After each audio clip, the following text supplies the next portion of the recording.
Hello, Cowboys Nation. Oh, let me block that. Uh, Cowboy Champs here. I'm with the man himself, the legend. Hi- Since Hide your wife. Put your kids to bed. Cause uncensored is live. what's going on, brother? Oh, no much. How your day, man? I can't complain, man. I'm doing pretty well. Doing pretty That's well. good. That's good. That's good. I know some more people supposed to be coming on, but they come on. They come on. Yeah. As a headline, you see for the past 5 years, the Cowboys' second round pick have been panned out. And in 2026, you got two first rounds.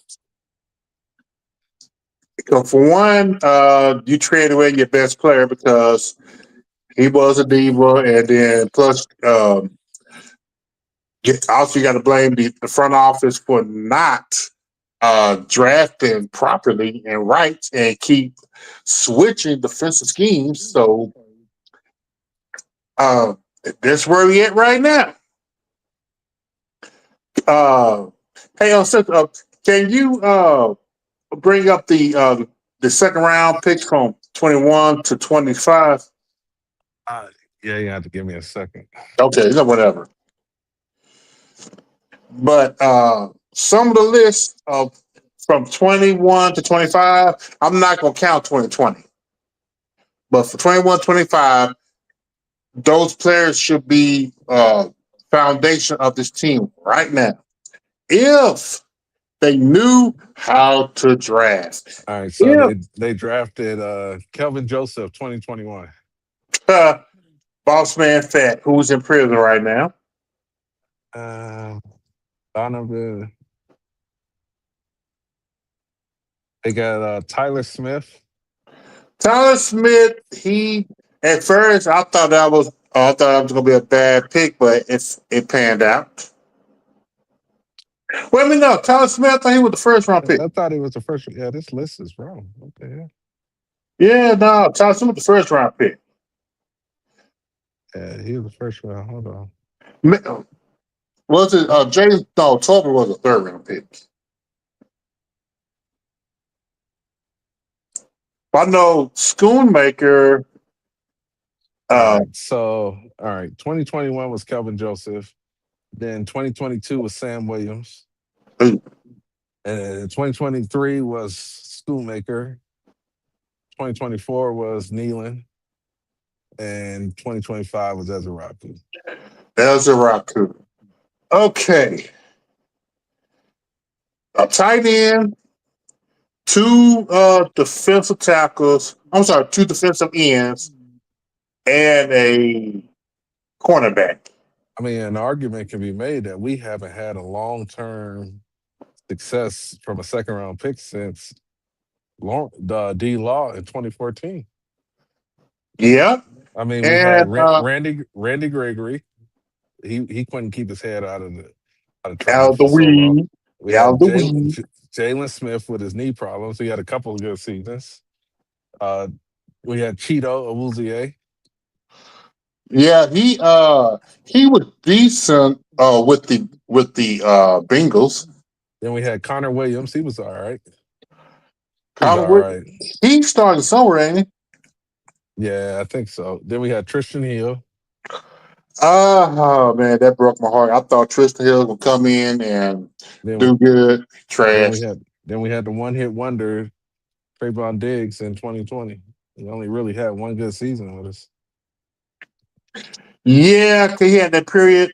His rookie year, he showed potential, and in the second year, he just blossomed. And he became that dog. That dog instantly became a poodle. He And the problem, and really the problem with that, you had what's up, big dog? How you doing? Yeah, yeah, yeah, the Texas Longhorn. Yeah, yeah. With like I said, with Diggs, man, so much potential. yeah. That's, I thought Diggs at one point in time, he was on the track to be a Hall of Famer. Yeah. And And then it went now. The person who I was really disappointed in was Sam Williams. really, why Because Sam? I thought Sam Williams was gonna be that. I thought Cowboys probably got a steal with him. But I think the first thing he did when he bought a brand new Corvette and wrecked it. Yep. For some reason, these Cowboys love the speed. They got the Yeah. need. They got the need for speed, man. And then you got El Zaraku, who really should have been drafted in the first place. He's undersized. Uh, well, if you would have drafted him, you should have waited to day 3 to draft him. I just think that he should have been like you said, a day 3 pick for a project linebacker. Yep. So he's too small to be a defensive end. I think so. With Schoonmaker, at the time, the Cowboys already had four tight ends But at the time. They had Dalton Schultz. Yeah, He was Ferguson. Ferguson. What was the other one that ended up going to Kansas City? I can't think. Yeah, I think it was one. Yeah, I agree with Day Dog. He is built for a 3-4. As Raku. But Schoonmaker, that was a dumbass pick. Just like with their first round pick with Mozzie. So that's what we dealing with right now with this organization.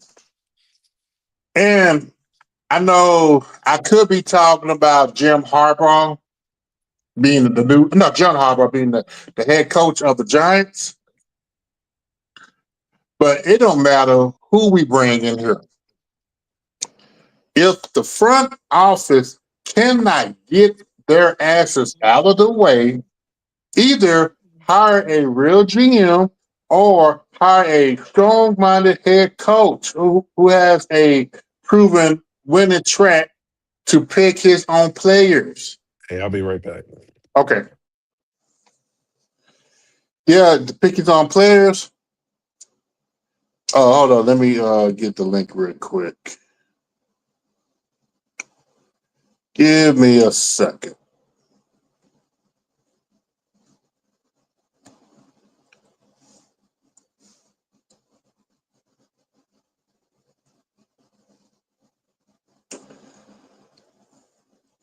So yeah, if they can just move out their own damn way and hire like I said, John Harbaugh type head coach and stop picking these out kiss ass kiss ass club to Jerry or the good old boys club, somebody who have ties to the Cowboys, it's gonna be the same. Nothing is going to change. Give me a sec. What's happening, family? Hey, OJ, how you doing, man? I'm out here just doing my thing. How you doing? What's going on with you? Doing all right. Yeah. Tell TV back there. Yeah, we're talking about the failures of the really. I'm just going back 5 years, but it go back almost 20 years with the Cowboys with their second round picks, and the fact that the Cowboys have to use draft picks to trade for players, something that they can't be doing because this particular year you had. I mean, if you could have kept your second and your third round pick, I know they traded for Pickens, but it's no guarantee Pickens going to be here. You traded for a second round pick for Quentin Williams. That right there telling me that you don't trust your scouts and your GM himself to draft a defensive tackle. It's like they're so stuck with a three technique, which is all right, but you still need that one technique to clog the line. And the Cowboys can't do that. What's your take, OG?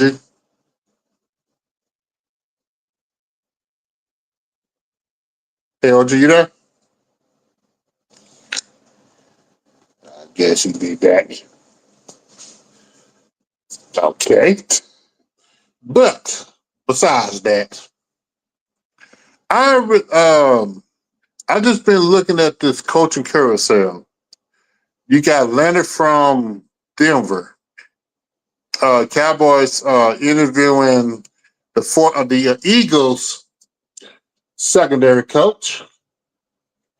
They interview Cottonmouth or Cottonhead, whatever the hell the name is, which is in-house.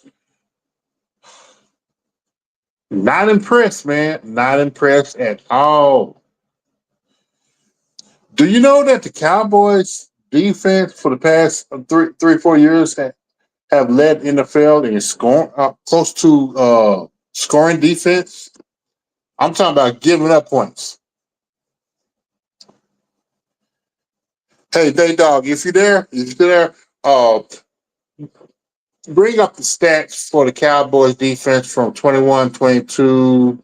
No, sorry, start from 21, 22, 23, 24, and 25 for their rank as for giving up points. Because I think I saw a stat earlier and it wasn't good at all. It wasn't.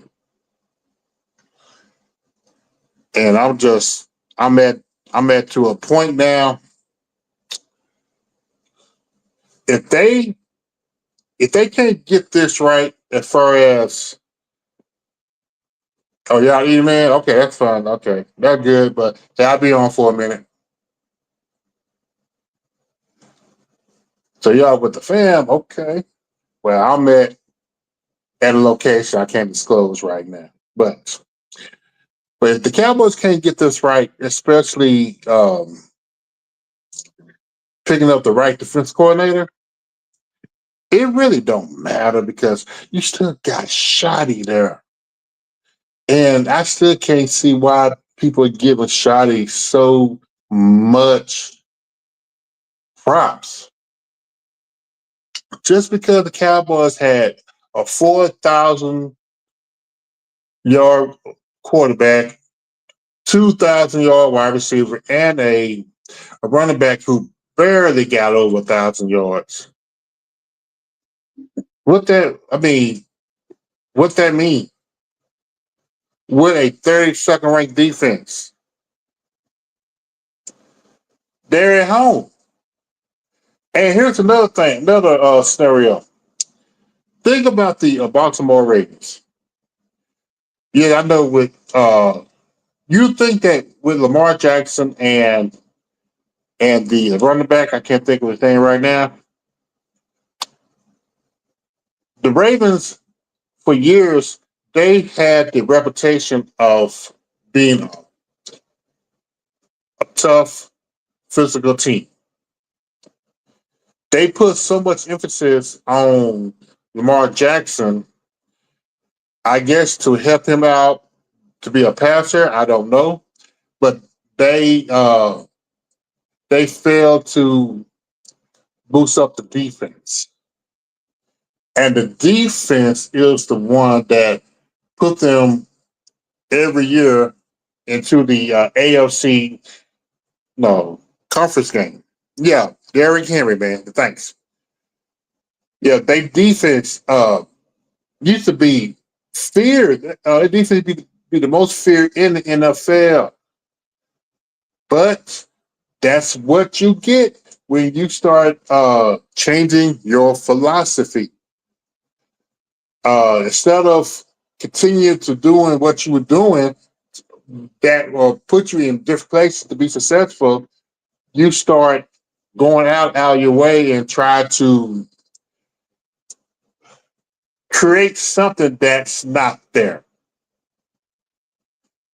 And the deal with the Ravens, they should just stand pat, uh, fix your defense, make your defense always competitive, so that no other team uh, can go through y'all and just score on y'all unwittingly. Now you see the final team that's in the playoffs right now. They start Saturday and Sunday. One thing about majority teams, their quarterbacks outside of Matthew Stafford is under the age of 30. They all have running games. Not one of these teams have 2,000-yard receivers. The last team in the playoffs that had 2,000-yard receivers was the Eagles. And look where they at. They're at home. They're at home. They're gonna be sitting on their couch, and then you see AJ Brown. He's arguing with the I guess how they not really playing him that well or using him. You got Nick, the head coach. He fussing at the wide receiver. Yeah, I mean, and then you got the whole fan base saying, fire the coach, get rid of the quarterback. But defensively, they was there. And yeah, thanks, Nate Dowling. Let's get to my other point. Majority of teams that's still in the playoffs right now, one thing they do have in common. They have weaknesses. Everybody do, but they have a stout defense. Some some not as good, but some are exceptionally well. Houston, um, the way they played against Pittsburgh, man, they look like they Super Bowl contender with their defense. I'm not saying much about the offense because CJ, what's up, dog pound? How you doing, man? Yeah, CJ, he was looking too much like Dak. He's like a deer in headlights, throwing balls too high, too low, getting the wide receivers killed. And that's really, you still got to reflect about the Cowboys, man. Just going back before the season started, I still can't get over the fact that a lot of the fans and the contenders were saying that the Cowboys was going to make it to the playoffs because they had the best draft ever. Yes, a lot of people said this Cowboy draft from 25 was the best draft ever. I'm shaking my head. And by them trading for Pickens, that the team will make it to the playoffs, despite having a loser for head coach, a loser for the fifth coordinator. Everybody else that was on their staff from other teams, including college, came from losing organizations. And the Cowboys are still doing the same thing. I'm talking about the front office. They're still interviewing losing coaches from other organizations. The only one that I've seen, well, only two that I've seen that haven't came from losing organizations is Leonard and the guy from the Eagles. And that was just on a Zoom call. Yes, I would love to. I would love to have Brian Flores here, not just for a DC, but as a head coach. No nonsense. Even Cowboys, what they should have done. I'll get them again. It's from Uncensored. Jerry Jones should have flown to his house with a helicopter, and he said, I wasn't going to leave until I sign you to a contract and tell Shotty we'll get you a job, a desk job somewhere in the office. Yeah, sister, you back? No, I guess not. But yeah, that's what they should have done. And I don't know why the Cowboys fans are continuing to support this BS. I'm not ranting, but it's the truth. And a lot of times, people, the truth hurts. Maybe somebody coming in. I'm back. Okay. Got, come on. What is it, G Hampton? Yo. Hey, how you doing, man? Uh-oh. About to get real now. Chill out, man. Chill out. What's up, fella? What's up, fellas? How you doing, man? Everything's everything, man. You caught me off guard. I wish you would told me this yesterday, but it's all good, man. What y'all talking about? Talking about for the past 5 years that the Cowboys second round haven't panned out. What did Uncensored say? You asking yourself. What you think, Uncensored? Well, I think the last long-term success we had in the second round pick was DeMarcus Lawrence. We had Diggs showed some promise, Yeah. but unfortunately, due to injuries and his immaturity, that didn't work out. But I mean, how long was DeMarcus Lawrence with this team? 10 years Yeah. or so. So that's what you're looking for out of your second round pick is somebody that at least gets to that second contract. And we were But going back over. Go ahead. do we even keep our draft picks through the first contract? It's like I don't even know if they get the full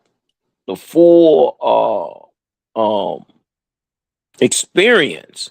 Well, It's like no, because they don't even get to the point where they're worth resigning. I mean, if you looking at yeah, a lot of these draft picks in the yeah, second round, they've been why are we drafting Luke Schoonmaker? You know what I mean? And we drafted him when we had Dalton Schultz and Ferguson on this team. unbelievable. So that was just a bad draft move to start off with, So we're also drafting players like Randy Gregory, who couldn't get his head right and couldn't put the weed down to stay in the league. And then when he finally, after the Cowboys put up with all his BS, he then goes on to the Broncos, but he didn't last there long either because he's got something going on. He's a head case, And it's like if the Cowboys aren't doing their due diligence with these draft picks, it's supposed to be easy to draft in the first round. It's It supposed to really get sure. it's supposed to get harder as the draft goes. That's why they call them diamonds in the rough because you got Yeah. to go work and find players later on in the draft. And see, that's why I was pushing for the Cowboys to tank and get that top 5 draft pick because it's hard to mess up a top 5 because you just take the best player available, and you're hopefully looking at a player that's a franchise type player for the next 10 years on your team. I But when agree. the Cowboys got to get cute, when they start picking in the teams, they start getting cute, trying to draft players. Look, I'm gonna say this, man, and then I'm gonna shut up for a second. You draft a player in the first round, it should not be a project. You should not be moving a player from right tackle to left tackle with your first round draft pick. That's something you do in the second and third rounds. You don't do that. Your first round draft pick needs to be a bona fide starter at the position he played in college. Well, The Cowboys turned Guyton into a project. it's a project, right? You turned your first round draft pick into a project. Why? Who does that? And another thing, also with Connor Beebe. Connor Beebe played all 4 positions in Kansas except for center. Yeah. And that They, right there, I still can't fathom why would they do that. why are they trying to reinvent the wheel? There's a formula out there. There are teams that win consistently, teams that compete consistently, teams that draft well. We should be on that. Like, there are teams that retool and re up every single year. Why can't we go get people from their scouting department and redo our scouting so that hey, you know what? How did you guys do it in Philly? That you guys kept, you know what I mean? They say this is how we evaluated talent. This is how you guys evaluate talent, and then change it up. Why are we stuck at doing the same thing over and over and over under the leadership of Will McClay? Uncensored, I think somebody said, I heard this on another podcast, and it really makes a lot of sense. And what they said, and I think it was, I can't think, I can't think of his name, but he said he thinks that there's just too many talking heads in the draft room. That's I mean, possible. when you go and draft Mozzie in the first round, which was a complete bust, and then you turn around the following first round, you go and get Tyler Guyton, who has 0 experience at left tackle. There's too many. That in itself tells you there's just too many talking heads in the draft room. And who's calling? I mean, who's making the final call? I don't know. Is it Jerry? Is it the coach? We don't know. But this is just show that there's a disconnect in the draft room. That's just my opinion. I agree. The problem is Yeah. he need to stay out of the draft room, in the next room, or stay at home because he's horrible. It's all about attention from him. He got to be in front of the camera with him and his family every single year. It's been the same way for the last 31 years. You know what? Go ahead. He always got to be on the phone making the call. He always got to be, I'm gonna trade up. I'm gonna do this. I'm gonna do that. I got to be the camera. Got to be in front of the goddamn camera. And not stay out in front of that camera. He think he's so good looking. Somebody will say, you're beautiful in the camera. Look, you have not got it right in the last 30-something years. In the last 5 or 10 years, you haven't gotten any good draft picks. None of the draft picks that's with the team, that some of the offensive line have panned out, but others have not. It has gotten horrible for the last 2 or 3 years, ever since Dan Quinn left, and he had to fight for his defense, and we didn't get them later on. And hardly any of them are with this team as of today. So, what's he doing? He needs to stay out of the draft room. He needs to let the grown man pick, and let the coaches get involved. And Scotty, and this year, he will probably have nothing to say about this time. So, they got to fix something because this division done got harder with Harbaugh in the room. And you know what? Another thing, the Cowboys really got to go back 10 years now. When was the last time they had a coaching staff that actually coach up their picks? Hasn't happened in a long time. Right. And that's one of the problems. And see, you don't really have to keep every other year keep drafting offensive linemen in the first round unless you have to. The problem is you can get a good offensive line coach to coach up the players and not try to as a rookie play them at a position that they didn't play in college. So let me ask this question. So do you guys not approve of Clayton Adams? We don't know. No, but really, you know what? Here's my question for that question. Did Clayton Adams even get a chance to call any plays? That's the two story. I'm grading him based off of his position coach. Yeah. He was an offensive line position coach, and this Right. offensive line. Who did you see improve this year on the offensive line? Okay. So, real quick. So Clayton Adams, I thought he was the run coordinator. He's the offensive line coach. Yeah, he's he's That's his assistant back. That's offensive his coordinator, background. but That's his he is. background. His offensive line. Yeah, it is. Oh, okay, then that changes everything. Then But I'm okay, looking go at, ahead. and I'm always looking at a coach when they come in. What is your specialty, and what did that position do while you was here? I didn't see much improvement out of anybody on that offensive line from 2024's play to this year. But uncensored.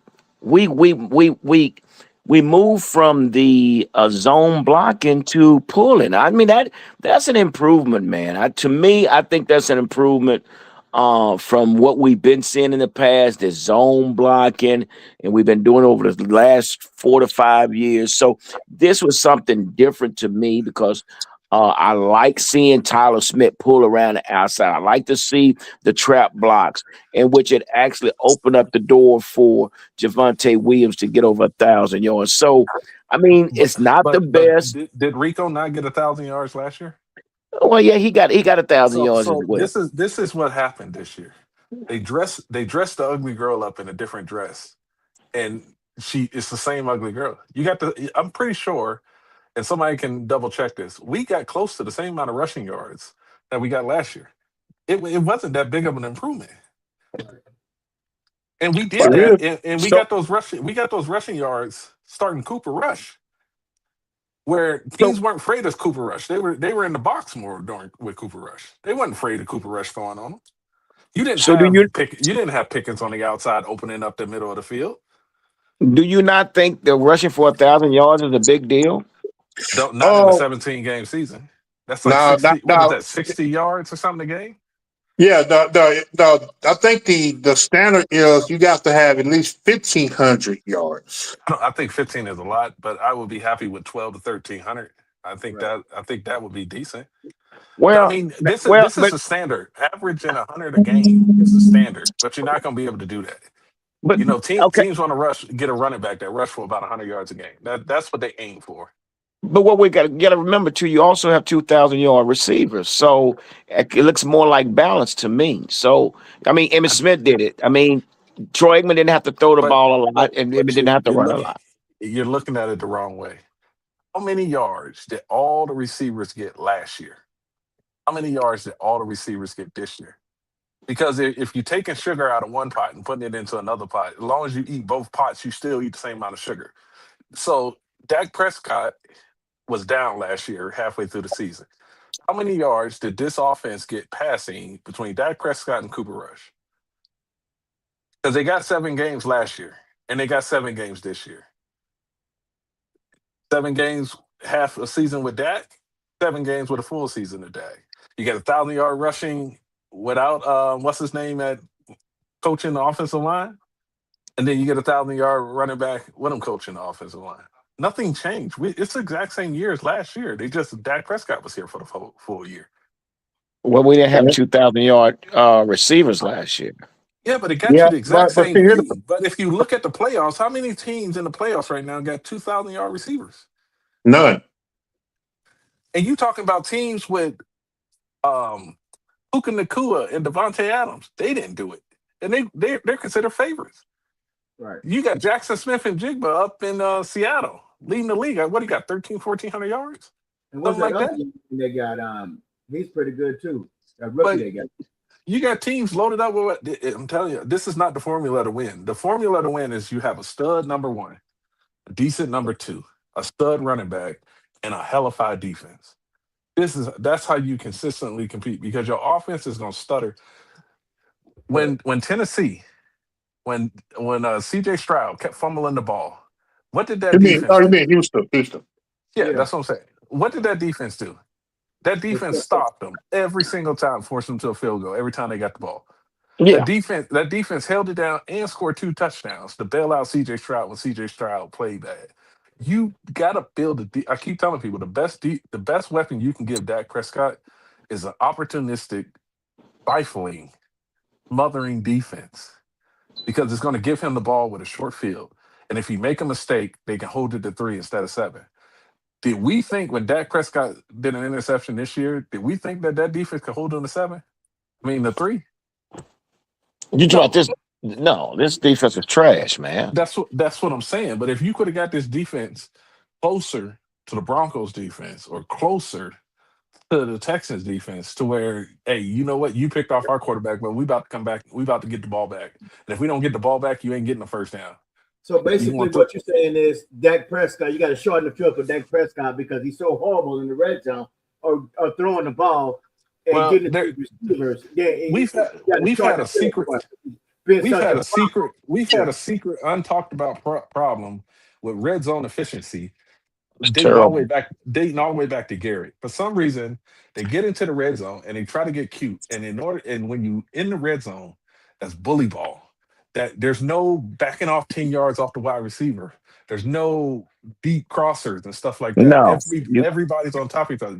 It's man on man. right.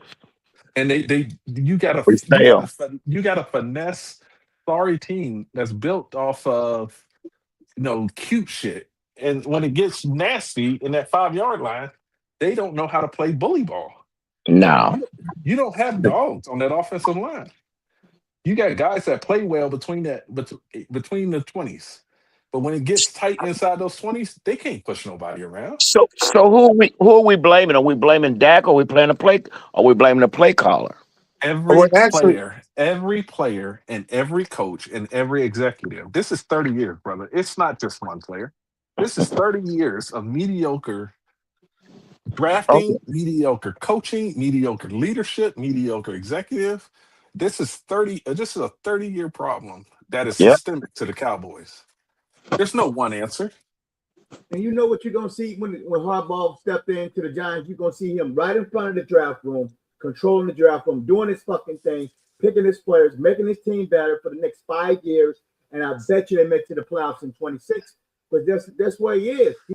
His training camp is gonna be serious. It ain't gonna be playing around. It ain't gonna be skateboarding. It ain't gonna be broomsticks. It ain't gonna be. It may be a little music, but it's not. It's not gonna be wild. It's not gonna be none of the Oxford shit. It's gonna be straight down to business. Get to the playoffs. I guarantee you. Watch what I tell you. I guarantee you. Let me there's let me not ask, going to be any calling your coach, wishing him good night, and all of that shit. Right. okay. Let me ask y'all a question. Start with you, Phil Quarter. How you doing, man? What up? What Okay. up, Phil? What up? Here's the question. Okay. With the lack from 21 to 20, I'm gonna say 24. With the lack of having quality players that the Cowboys have drafted, and a lot of them are not longer on the team, do you think it hinder this coming up draft? And we're screwed. We're screwed, man. We are screwed.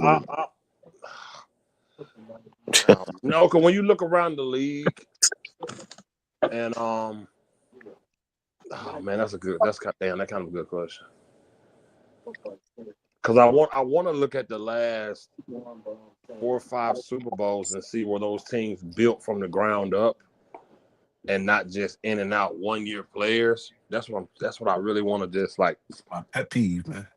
Right, I already know. So that's why I'm like, that's a good question, champ. Because when you look at the draft, that I always go back to the Eagles, man. Their ownership does a good job with bringing guys in, and the Cowboys have a track record of bringing these 1-year bombs in. They go in the $5 Walmart bins, and then we bring these has-beens in. They get up there and lie like, oh, he still got some juice in him. He still got this. Guys that was good 10 years ago, man. You can take this back to not Randy Gregory. What is his name? Greg Hardy. Oh, no. Right. Well, you can go back to Greg Hardy in 15. We brought him in. They acting like he was about to change some, knowing damn well we only had Matt Castle and Brandon Whedon because Tony Romo and Dez Bryant were hurt. So our starting wide receivers was Devin Street and T. Will, and then Bryce Butler, who would also come in.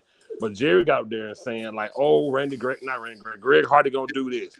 He preached the same thing for Dontari Poe. He preached the same thing for Chris Covington. We bring in these 1-year guys. Gerald McCoy. We had these terrible drafts, and then they bring in these 1-year guys because they done screwed up. Like, oh, he still got it. We didn't draft running backs, so we brought Ezekiel Elliott back. And Jerry said, "Oh, he's still gonna be a running back on any team." Right. So it's hard to say, dude, because like we have a bad track record of bringing in 1 year guys.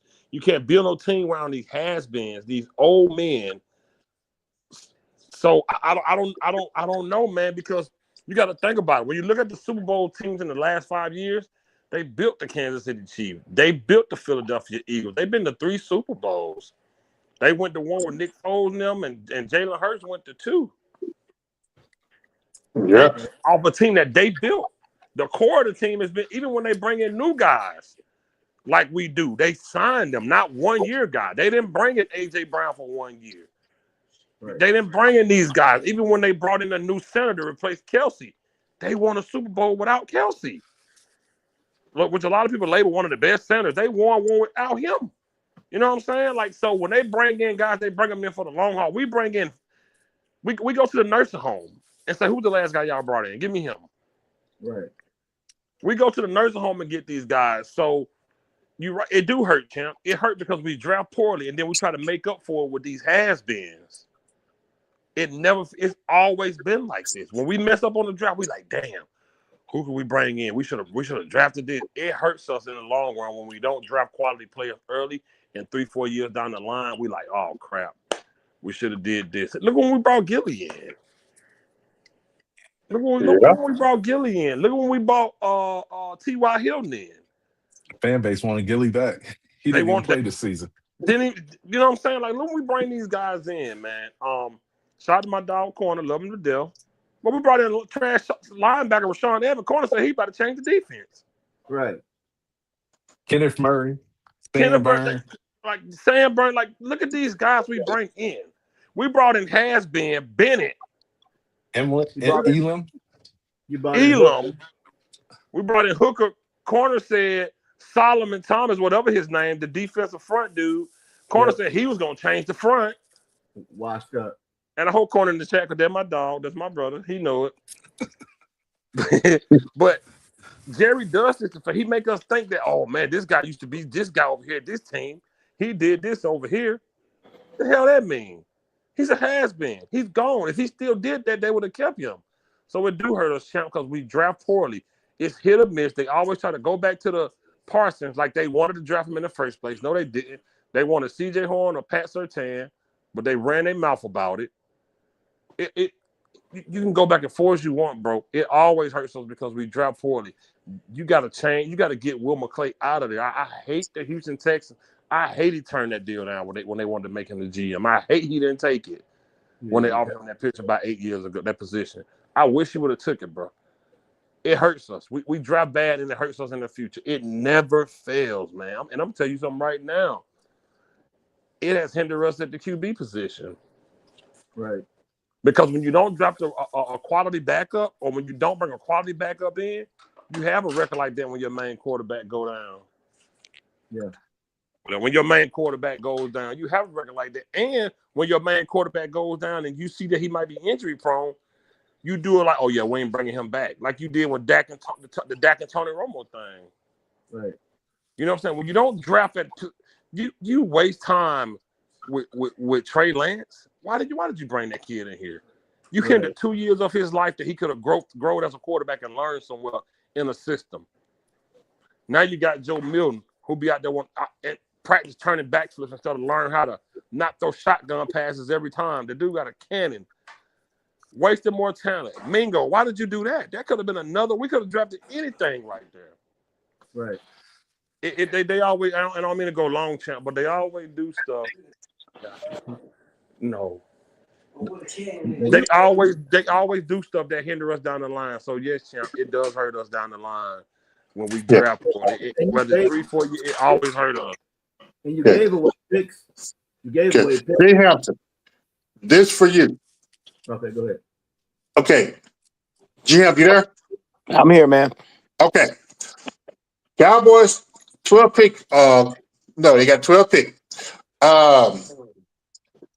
When the 12 pick come around, you have Sonny Styles.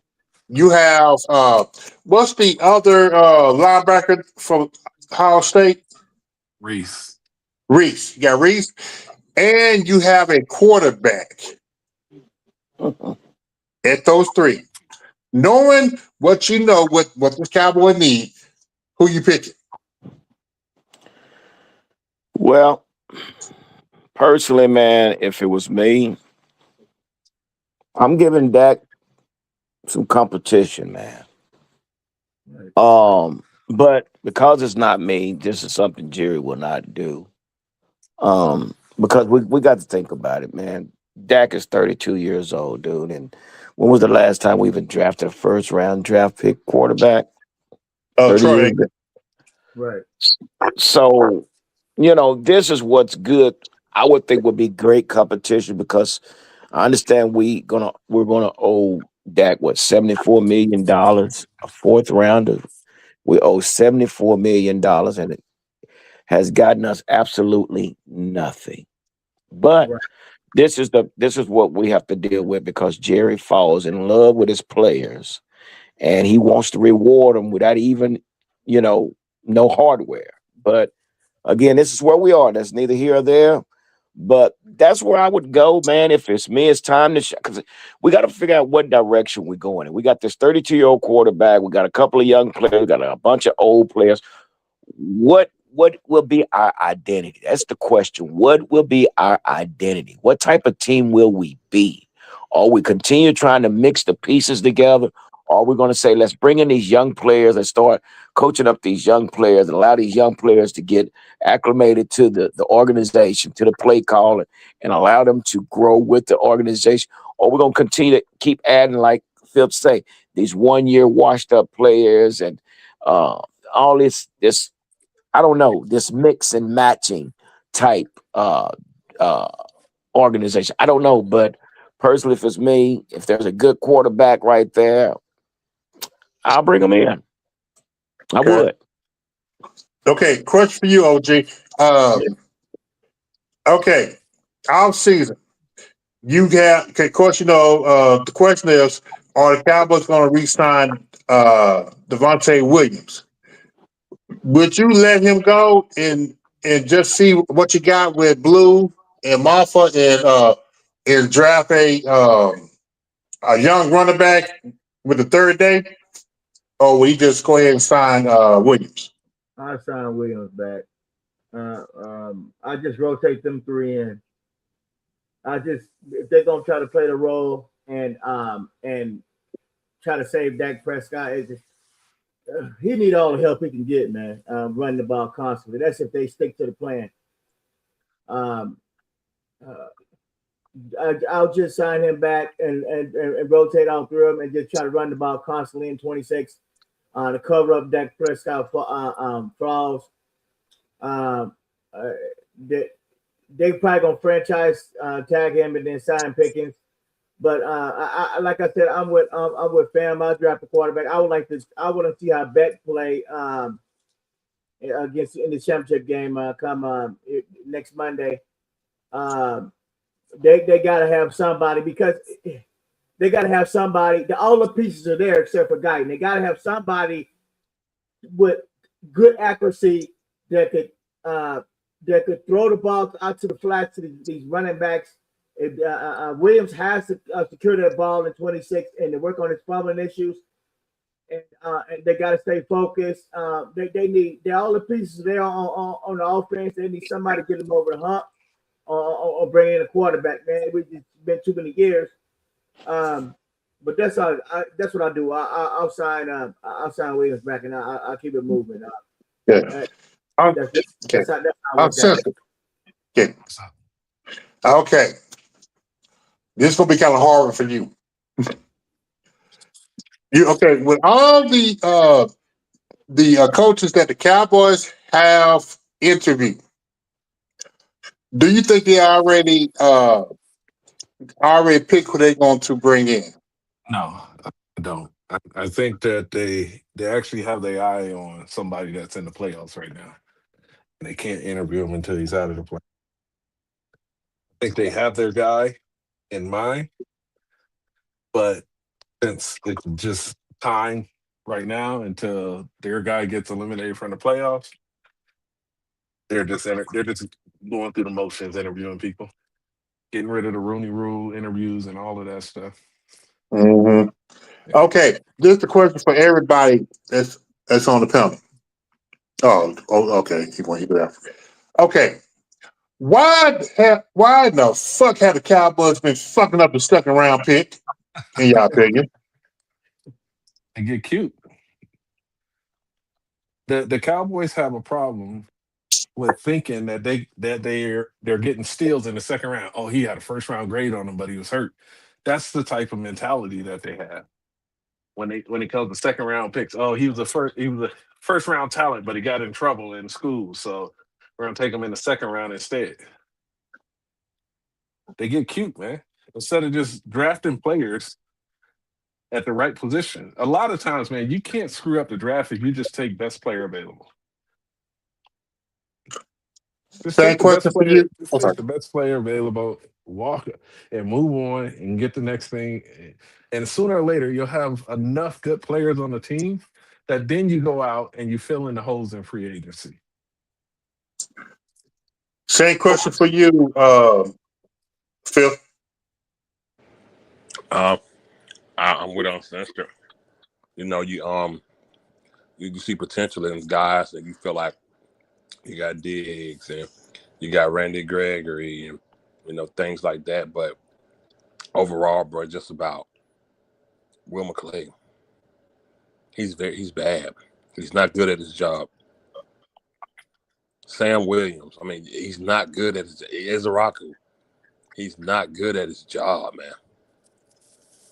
He's just Sam was the second round, the first round. Sam Williams was Second second round. round. He's just not good at his job. It's just him. You need better scouts. We have a terrible scouting department. Terrible. Will McClay bring people in that he like, not what they can do for the organization, but players that he like. Terrible. And that's the problem, bro. That's the problem. And the ownership, the owner being the GM, you know what I'm saying, not having nobody else tell him like we might not need to do it. That's another problem. It starts at the top. We always talk about the Michigan player. We got to start including the LSU players too. We got to stay away from LSU also. Like, is it the players or is it the scouts? There's players that come out of LSU all the time. We well, just get the wrong ones. That's the same thing that Savage said. You know, Savage feel like when it comes to Michigan, we just get the wrong players. So Yeah, it could be the scouts. It could be the scouts. 100%. Why are you even scouting Mozzie Smith? You should have watched Mozzie Smith play and go and just scratch him off the list. He shouldn't have been on your list. Well, somebody thought he was a first round draft pick, and that even person shouldn't have a job in the NFL anymore. Yeah, right. And we was all warned that he was a third round pick. He's not even a seventh round pick, man. Mozzie Smith is not a real football player. No, he's not. He's not. He's not. He's not. He's not. He's not. And we got to start calling people out for what it really is, man. Some of these dudes do not deserve to be in the NFL. It blows my mind that the Cowboys really had their business model is really, he was projected to go first. If he was projected to go, he would have went. Yep. He would have went, man. I hate when they do that. Then they go get a guy that was undrafted and say, we had him graded high. Why you didn't get him? Yeah, you took the chance to let him go all the way through the draft and go into free agency on it where he can sign whoever he wants as an undrafted free agent. But you had him graded so high. We the only ones that do that. And everybody we ever brought in that said was graded high ain't here no more. They gone and they was terrible. Everybody that they said he was graded high or he projected to go here, they're not here. None of them. None of them. That scouting department is atrocious and the owner does nothing about it. The track record speaks for itself. Look at these drafts, man. They're all friends, and that's what it's about. Yeah. They're all friends, man. They in those draft rooms laughing, high-fiving, Yankee doodling, and all of that shit. Jerry Jones over there twerking on the fucking film. Man. And he got that cup. He got alcohol in that cup. I think he over there drinking. Come on. Hell yeah! I don't think there's been a day since '95 that Jerry Jones hasn't took a swig of something. Our biggest problem has been we can't draft. Right. Yep. So We can't bring in good players. These teams orchestrate Super Bowl winning teams, and when they need the one, like we think we do, oh, this guy right here gonna get us over the hump. What hump? This whole team is bad. You seen a team like the Rams bring in veteran players to win the Super Bowl. You seen Philly do that. You do it when your team is well put together and you missing that one piece. We bring in a guy when we missing everything, and like he's supposed to change the whole dang on team. Yep. And then blame him when it don't work. And blame him when it don't work, man. Like this is bad. We blame Brandon Cooks. We blame Amari Cooper. We blame T.Y. Hilton. We blame every receiver we brought in here to help this quarterback. Every one of them we blame. Oh, he's a has-been. Oh, he's a whining baby. Oh, he got shut down. Oh, he did this. Every time we blame these guys we bring in when the team had bigger issues. Every single time, man. Seriously, I can't keep going back to the fact that and I'm not trying to, I know it's not about the quarterback, but every player and coach you could name has been gone except one guy. All of them. All of them. The further it goes back is CeeDee Lamb and Dak Prescott. That's 2016 and 2020. That's the only players on this team. Diggs was the last one. That's it. But from the old regime, it's just Dak. Sometimes you got to say, man, the common denominator all these years has been this one person, and they ain't did nothing about it, but gave him more money, gave him a bigger contract, and we're stuck with him, man. And until they change that, this is where we're going to be, because I don't care what you do to that defense, that guy's going to fold when you don't need him to fold, and I'm standing by that. Right. Okay, I got another question for the panel. What is the deal with Cowboys keep drafting hurt players and thinking that they can rehabilitate them? It goes back to the same thing I said about the second round talent. yes, it's still the same thing. They have high grades on these players. Same They thing. think that they fail because of injury. That's what we just said. Like they be like, oh, he was projected to go here. That's why I made the joke. If any kind of player, if you tear ACL or mess up your Achilles, don't get sad. The Cowboys gonna draft you. Don't get sad. They're gonna get you. We brought in Damone Clark with a effed up back, Yeah. a effed up spine, bro. Oh, he was projected to do. Come on, man. Yeah, Jalen Smith too had a drop foot. There's a player on the field right now with an ACL tear, and Jerry Jones is singing, "Hold on, I'm coming." Bro, when we look at my video when we drafted Van Der Esch. I got a live reaction to when we drafted Van Der Esch, and I said this kid got neck issues, and my whole chat was like, "No, he don't." I'm like, "Yes, he do." And he came in with a damn Urlacher neck brace on that nobody ain't worn in 20 years. We drafted a linebacker that couldn't walk. Right. Smith, yeah. Like, make it make sense. His foot, he took a step up, and his toes wouldn't leave the ground. Come on, man. And y'all drafted him with that. And now This man couldn't about pass it. a physical for a CDL, and y'all drafted him to play football. Man, come on, man. And then you put his videos on all summer on Instagram and YouTube. I'm doing this, I'm doing that. Man, they sure did. They sure did. You know who they didn't do that for? Rebel. You didn't see no highlight videos of Rebel working out because he looked horrible. And you know what? That's another thing. Why in the hell did they draft Rebel for? Because he was hurt, and they get a stiffy for hurt players, man. They love hurt guys. Hey, man, listen. You go on that field and you turn that ACL into Skittles. You're a Dallas Cowboy. Right. You're a Dallas Cowboy, buddy. Go on, put the hat on. I promise you they're going to get you because they're going to say, well, he was projected to do this. You can name a long list of all the hurt players that we drafted, bro. You can make a list. They are hurt. Why do we draft Rebel fresh off of surgeries? That's poor. That's terrible drafting, bro. There's no excuse for that. Remember when There's they told us, no they tried to tell us Rebel had a quote-unquote setback? When we did that live about it? Mm-hmm. Ain't no such thing as a setback with an ACL. Yeah, we did a live about that shit. I'm going to keep it real with y'all. Overshown done. Think so, too. He's done. He lost a step. 3 surgeries in a year and a half. He's done. Yeah, I think so, too. And the fact that he can't go east and west, He lost a little burst and speed. It sucks, but it's the truth. He had walk down speed. He don't have it no more, bro. Like the Cowboys, they just it's bad, man. Like they Yeah. got issues, man. And Overshown was see ball, get ball, man. That's how fast he was. yep, he's not that. He was running from behind, hurt players. You got a has been at safety in Malik Hooker. Then you got another guy that just only showed up every 9 games, and Donovan Wilson. You ain't got no linebackers.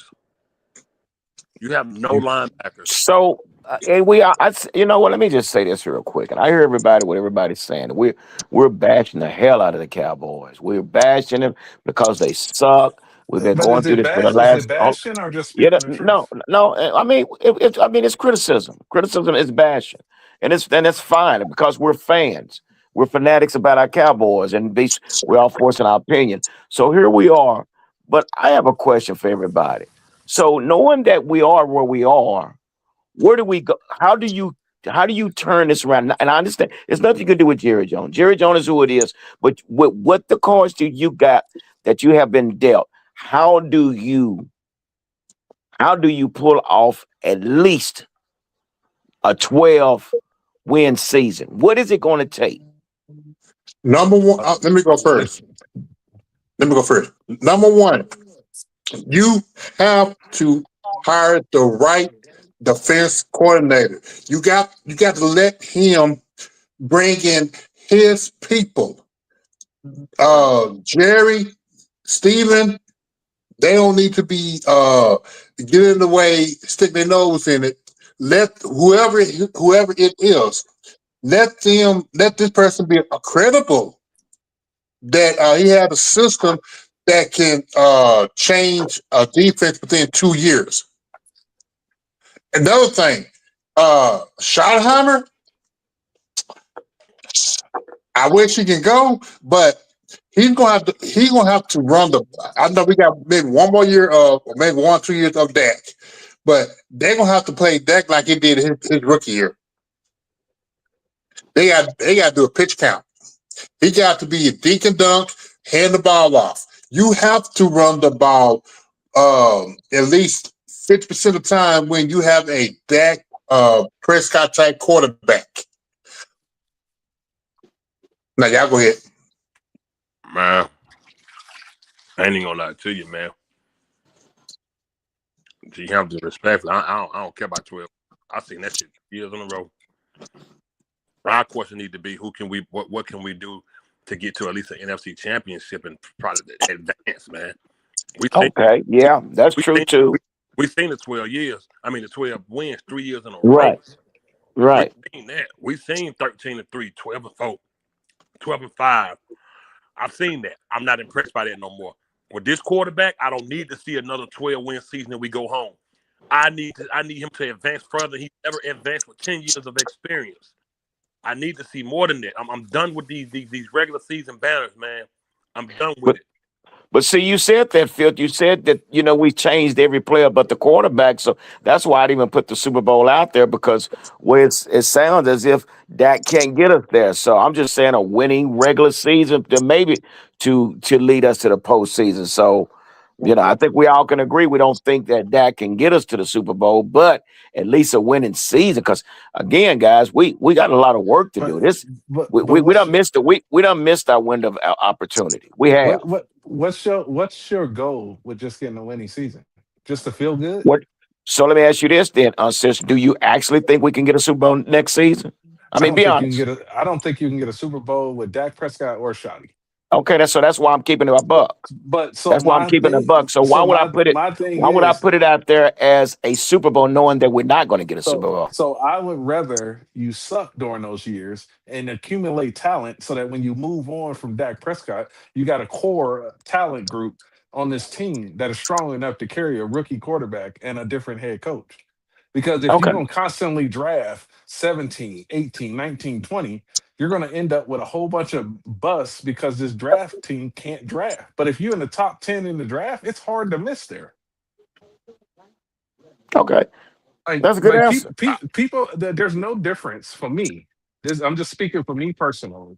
There's no difference in 12-5 and 7-12 or whatever it is, 7-15 or 10 or whatever the fuck it is. 7 and 10. When you not in the Super Bowl, it's just playing for draft picks at that point. Like, I don't feel any different this year after winning 7 games than I did after getting our ass beat against Green Bay. I feel the exact same. Yeah, that's the point I was making. Like, my thing is, man, I'm just burnt out on it, man. I've seen this team run through the league in the regular season, so it will really. I'm just at the point where, man, you know what his quarterback gonna get you. So I'm just not excited about none of it, man. Until Right. they draft, Exactly. they got to draft. They have to draft a QB. Sit him down. Stop bringing in, giving up Trey Lance. What are y'all doing? Draft a quarterback in the draft that had a decent season in college. Draft a quarterback and sit him behind this guy and get somebody ready. We're not even getting nobody ready for Prescott to get out the door. Exactly. We're not You even got getting Joe. the quarterback ready. You got Joe Milton III. We're not even getting a QB ready. That's what I'm saying. This organization failed us more than anything. We're not even getting a QB ready. Especially in a sport where the next snap could be your last. That's what we don't get no guys ready. That's why when Romo went down to 15, we had freaking Brandon Wheat and Matt Castle. The hell was that? And then who Dak had? Andy Dalton, Mike White, Ben DiCucci. Are we for real? A $74 million quarterback doesn't get hurt. Shit. He was supposed to get hurt. He's supposed to be playing like you playing Madden, running 100 yards a game. Exactly. That's what Jerry thinks. Hey, G Hampton, that goddamn backup Honda supposed to run just as good as your Suburban dude because it might go down. Yeah, I agree. You know what? Hold on. I need that Honda to get me exactly where my damn Suburban used to get me. I needed to run the same efficient way. And the fact that we don't do that as an organization is a big problem. But when you have a healthy quarterback and you give him receivers like CeeDee Lamb and George Pickens, and they both crack 1,000, and you give them a fucking running back that crack 1,000, and you still don't get there, then you go to the defense, like, what did Jerry do on this side? Not jack shit. But then you go to some content creators that said, I don't care about the defense because we're going to score no points to win. That ain't going to work. And we told them that wasn't going to work. We told them that's not how it works. But they said all Dak needed was a running back and a number 2, and we would go places. Right. See, people put their foot in their mouth when they ain't got no other excuse to make up for not getting somewhere. Right. You gotta know when you say I just want a winning season. That's you let me know where your faith is at in your quarterback, and where your faith is at in your organization. Because if that's where we're at, if you had a guy like Pat Mahomes, you would not be talking about a winning season. You'd be talking about a Super Bowl. You'd be talking about a Super Bowl because that's what you know he can get you. 10 years of this shit is enough. 11 years is more than enough. There's nothing else that guy can show you. He's had every type of skill position player you can have, from O-line to wide receivers to running back. He's had it all. Literally, there's nothing else he can show me. That's why I don't have no excitement for it. You know, Fifth, I don't mean to cut you off, but in order for me to control my emotions with this Cowboy organization, I have left being a fan to becoming an observer. It's easy. It's easy on the mental. It's real light on the mental because now I can just sit back and observe because the expectations, the hope, all that hope has died, man. It's a wrap, bro. It just, That's sad to hear, brother. But it's the truth. It is the truth. But it's this sad. team has sucked the joy out of people, man. It really has. But the problem is people still buy the tickets. Oh, there you go, G Hampton. That's the problem right there. Yeah, that's the problem. And they still buying alcohol in the jerseys and shit. Yeah, $16 can of beer. What you say, OG? Those airport prices. Yeah. That's the problem, bro. I don't know. It might have been 2 years ago when we came off that Green Bay season. They sold out a damn preseason game, man. Damn near, so it was 80,000 people at a preseason game, and Green Bay had just embarrassed us, bro. I Yeah. keep telling y'all, if I got a restaurant and y'all go on Google and say my food nasty, but I'm packed every day, I'm not changing nothing. Why would I change something? I'm still packed out. So Jerry don't care. We can talk about this and that, but Jerry's still selling jerseys and he's still selling seats. He don't care. Right. But overall, I just think everything has to change until you change. I always use the car analogy. You change everything around that engine, but if that block cracked, it don't matter. You ain't gonna get the power you need out of it. And I feel like our quarterback is that crack block. We've changed everything around that engine. Yeah. We've changed everything, every part, alternator, startup, power steering. We've changed everything. But that crack in the engine still don't let it get the full potential and performance it's supposed to have. And your quarterback is that crack, and we've signed him, and he's here, and ain't nothing we can do about it. I 2 years ago, I always make this joke, but I said I was a Dacaroni. I was rooting for that dude when at 23. Him and CeeDee Lamb, I was rooting for him. I told Corner, I said, man, Jordan Love not finna come in our house and beat Dak Prescott. Shit. I was rooting for him, man. You know, that game went all the way on. There was a lot of components in that game. But he had the captain of the ship is always the one that tells the boat which way we going. And that was him. And there was a lot of times where he just failed us, man. And Jerry Jones is a big problem with this organization, man. That's why I told Corner there's really no difference in Shotty being the OC and the head coach because there's nobody to overrule him when he make a call. Both positions is him. There's nobody to tell Jerry, let's not do this. He's a GM and an owner. And he makes bad decisions. As an owner, you get up there and say Ezekiel Elliott can be a starter on any team in the league still? Oh man, this is ridiculous, bro. Why would you say that? This is so this shit sucks, bro. This is terrible. This Just because you brought it back. I'm fed up, bro. I'm so fed up, bro. We all are, D. Hunter. We all. We way beyond fed up, bro. We way beyond fed up. We need a hashtag or something. We need some type of hashtag. But you know what? But when you tell years ago when I said Cowboys fans need to boycott the Cowboys. I mean, not just stop buying tickets, buying jerseys, but also stop spending money to their sponsors until Jerry do something. Oh yeah, people call me crazy. They said no, Cowboys is the number one rated franchise money They wise. are. It's the action. Which I don't give a. You know what? Because that don't bring Super Bowls. Now, you ever seen people go to Disney World just the experience for to take pictures and content and create content. They don't get on the ride, no water slide. They don't do nothing. A lot of people go just to say I went to Disney World and record content.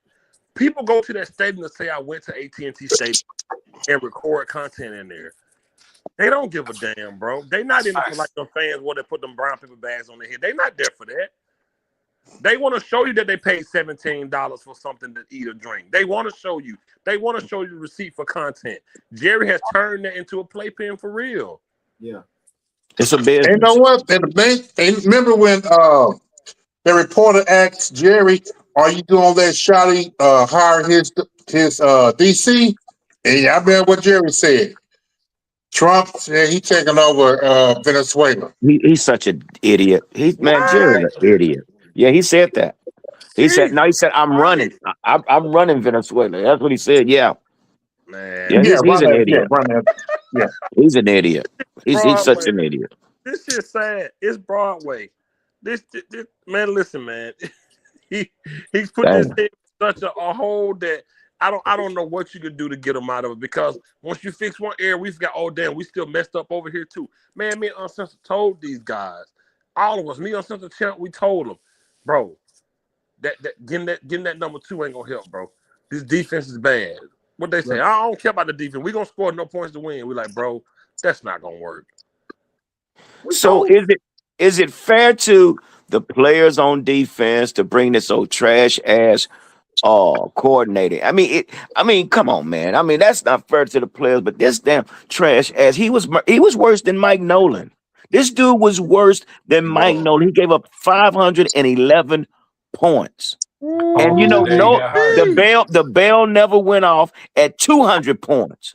Where's the analytics? Where's the analysts that's supposed to analyze these games to say, hey, wait a minute, we done been scored on, we done gave up 200 points. Nobody said nothing. They continue doing the same old damn thing. You got Brian Schottenheimer with his face so planted in the playbook that nobody's managing this game. Nobody managed the game.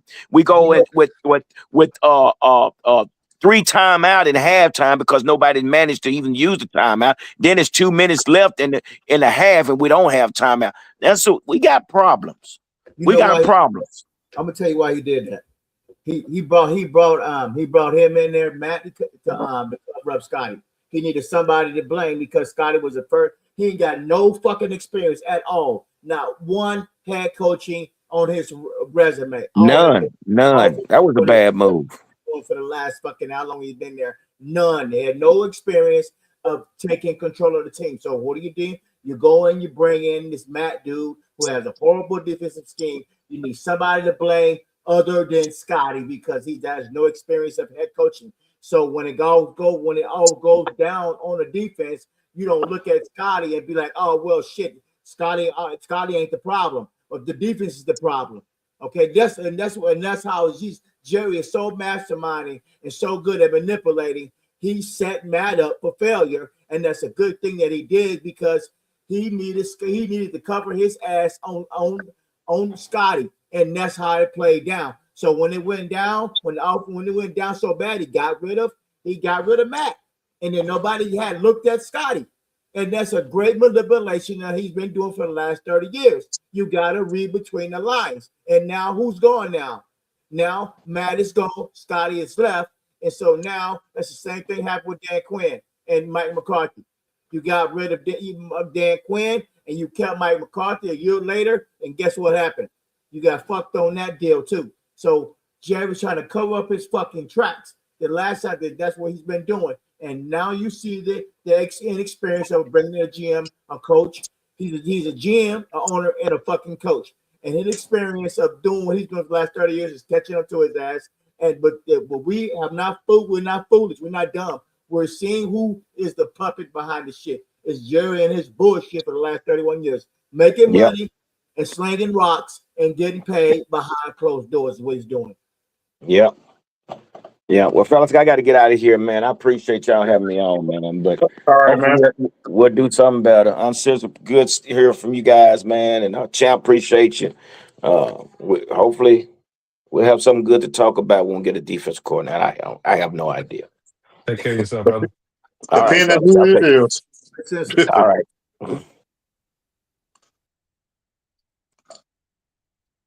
What the hell? OG bounce too. I guess so. Oh, anyway. So, man, let me ask you a question. Yeah, to get our topics real quick. What's have you been keeping up with the WWE? Not really, man. I've been slam busy with New Year's stuff, man. What's up? Because from what I'm hearing, that Netflix is real close to dumping their ass. Well, their ratings are in the fucking toilet. And it's their fault because they did like 6 million on the very first Raw on Netflix. And I think they're struggling to get like 2 million views. And it's because people are tired of this PG soft wrestling, man. And I get it. It's a corporate company now, and they got advertisers and sponsorships and stuff, and they don't like the edgier content. Mm-hmm. But at the same time, fans was hoping, you're going to Netflix, you're telling everybody Netflix doesn't have the TV restrictions, so you don't have to deal with, PG-13 and all of that stuff. TV-14. And the language and stuff too. And they didn't do it. And people tuned out, and it's the same stuff every single week. I think they saturated with too many premium live events. And I heard somebody, I forgot who said this, but they were saying that uh, a lot of the wrestlers from Next is going to be jumping ship and go to AEW because AEW is about to start paying them more. That's what WCW did. It sunk them. So I don't know. I don't know, man, but yeah, I know they were saying that they were trying TNT still around? I'm sorry, TNA. Yeah, it is. Yeah, I heard that TNA, Next, and Ring of Honor is trying to collab all three together. Well, TNA has a contract with WWE. Oh, I didn't know that. That's why you see Joe Henry come on Mm-hmm. there all the time because they got a contract. AJ Styles was just on TNA not too long ago. Huh. So they got a cross promotion team. Yeah, it's AJ. Yeah, I saw AJ Styles was on TNA. I've been seeing that too.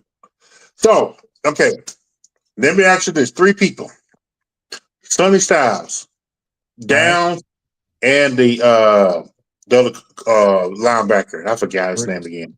Reese? Yeah, Maurice. Yeah. Would you, if both of them are at 12 and the other one's at 20, even three of them, who would you pick? Who are you picking? If I know Arville's at 20, Yeah. I'm probably taking. I don't know if I'm taking Reese at all. Yeah, I don't even know if I would take Reese at all. Huh. I would take Sonny Styles first at the 12th because that's your best bang for buck. Ooh. Reese at 20. I don't know. I would have to see what else is at 20. I'm not dead set on taking two linebackers. Yeah. I think you help your defense a lot if you got three stud linebackers. Yeah. Especially if they think Overshown is coming back. Imagine this: Overshown comes back, and he's an Overshown of both. And you got Arville Reese and Sonny Styles playing on both sides of him. Ooh, damn. Man, that's nice. You got sideline to sideline and gap integrity. Mm-hmm. Right there. I can see the argument for it. Mm-hmm. Somebody told me I was crazy to take two linebackers, and I'm like, you don't have a linebacker on your team right now. So Because for one, man, still crazy about this. Don't call it boy Hawaiian punch, but don't call it boy Hawaiian Little punch. foul. Yeah, Little Foul. But Little Foul, man, right now he's like a chicken with head cut off because it was not Quinn, it was Zimmer who drafted him. Yeah. And then, and be honest, okay, what's up? Eberflus, he's supposed to have ran a similar type of defense that Zimmer ran. Yeah, But Zimmer, I just don't think Eberflus is a good enough coach. Period, man. I think he got lucky not. with the team he had, and he got credit for some shit he shouldn't have got credit for. He sure should, man. And then, okay, with Kenny Clark, man, I want the Cowboys to somehow try to bring him back, Okay. but I don't know if they got the money. Well, there's ways to find the money. It's just how they determine they're gonna spend it. You'll know pretty easily what their focus in the draft is by the way they handle the contracts. And that's Yeah. and who they bring in during free agency. The positions that they don't go after in free agency, are probably positions that they're going to target in the draft. Yeah, So, you know what? And I have no doubt they're gonna try to go after a defensive end in the free agency. They're going straight to yeah, but Salvation Army. who's the free agent? Who's the free agent defensive end that's worth a damn? Man, you know the Cowboy team. I mean, the past 5 years, what they do, they go to the barrel of the bottom and look through the trash Okay. and Yeah, I find the know that, cheapest but one. they're probably going to do a 2-year deal with Davian Clowney. It sounds like they want him back. And so my whole thing is this: I think you're better off having a stud defensive end pass rusher, and Yeah, then a linebacker that can rush the passer, and yeah. not two defensive ends that's trying to get up the field and rush the passer. If you can get that blitzing linebacker that can rush, that the defense has to account for, Mm-hmm. then I think that's a better formula for success versus just two defensive ends with their hands in the ground just trying to get to the quarterback as fast as possible. You know what? Funny that you said that because I was talking to Fifth a while back, and I was telling him it was a game. Okay, think back last year when Overshawn and Parsons they was both playing together. And remember that game that Oh Overshawn yeah, had tipped. yeah, I remember that. The tip pick and then touchdown. Yeah, I mean, Yeah. because you had both of them with with really similar build, and they both had the same type of speed. Well, one was at the Well, linebacker position. yeah, linebacker position, and you have defensive end, and Yeah. you had both of them going after the ball carrier. Yet, if the Cowboys could somehow duplicate that, then you got something. But I don't, I don't know. Okay, Sunshine is he more of a outside linebacker or is he an inside linebacker? I think he could be inside linebacker. I think he could be a dot. But if Overshown is on the field, I make Overshown your dot, and so I put Sonny Styles on the strong side. But the deal with Overshawn, what I think he needs to work on is make sure mentally he's there, especially doing the cuts. Yeah, I just think that his injuries are traffic injuries. I mean, Mozzie Smith fell into his knee. Oh yeah. When Mozzie Smith was getting his ass whooped. If Mozzie Mhm. Smith wasn't getting his ass whooped, that injury don't even happen. But we saw Mozzie Smith getting thrown around all his entire fucking career. So he's partly responsible for tearing up Overshown's knee. Yeah. It's sad how much potential has come through this team and got lost to injuries, and some of it is no fault of their own. Diggs' injury happened in practice, going up to contest a pass in 7-on-7 drill. It was a non-contact injury. Mhm. It sucks that shit like that happens. This is a snake bitten franchise, man. You think you got something good? We looking and we're debating. 2 years ago, saying, man, build that defense around Overshown, man. He's special. And Yeah. then halfway through the season, boom, every CL in his knee is turned. Remember, he messed up his CL his rookie year, and he didn't get a chance to play his rookie Yeah. year. But then the second one was worse because it was an MCL, LCL, PCL, and an ACL. It was all four of them. Mm-hmm. And it's just bad, man. And it's hard to come back from injuries like that, man. And I think with Bland, wherever how they do whatever with his foot is, if he can come back, I think they just need to keep him at the slot position. Is it the same foot or is it the other foot? Same foot. Yeah, see, I start to lend myself to two things: either a bot surgery or they forced him back early and it didn't heal right. Because usually foot injuries, especially bone type foot injuries, are not things that just linger over and over and over in a career. Like Mm-hmm. ligament injuries can be a problem, but Yeah. he was supposed to have like a mid-foot fracture or some shit like that. When that heals, that's not a high injury, a re-injury injury, you know? Mm-hmm. Usually But the one thing, it's the ligaments that take longer to heal and get their strength back. A healed bone is a healed bone. If you scan it on the X-ray and you can't see a crack, then it's healed. Like, but the Cowboys do have the reputation of for trying to rush their players back. Because you yeah, see, they it do. happened with Gallup.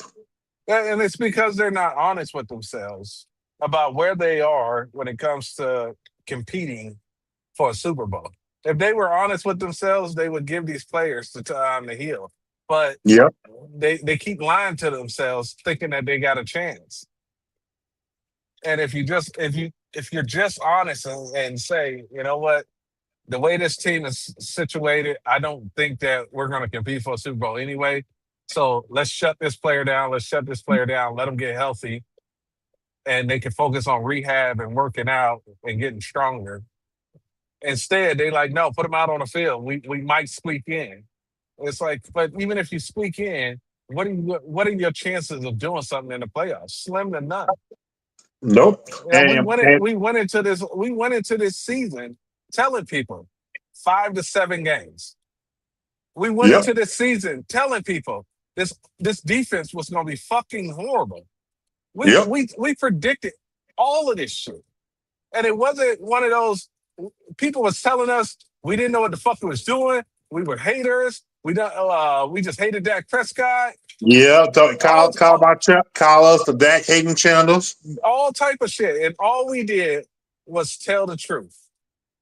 I sent in the text message. What did I say to Junkie when he said he wanted to draft offense in the first 2 rounds? I said, this is a fucking setup. They want to make sure Dak Prescott can play well so they can blame the defense. And what did they do? Come week 4 or 5, what was they already saying? They blame the defense. Another excuse. Another fucking excuse. And think about the last 2 games that Dak played. Against Washington, he was 17 for 35. Struggled. Less than 50. He was less than 50% completion. I'm in the middle of driving, so I can't pull it up. But I would like to know. I'm saying I remember it. He was 17. I'm about to make just a general statement. I would like to know how many games during the season can we say the offense played lights out and the defense gave it away? Because I'm thinking about the Panthers game.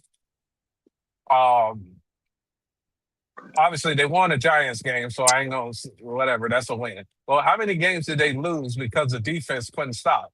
Because I don't feel like the Cowboys scoring 17 points is the offense holding up this end of the bargain when all the money and all the players are on offense. Yeah. Detroit. That was another game.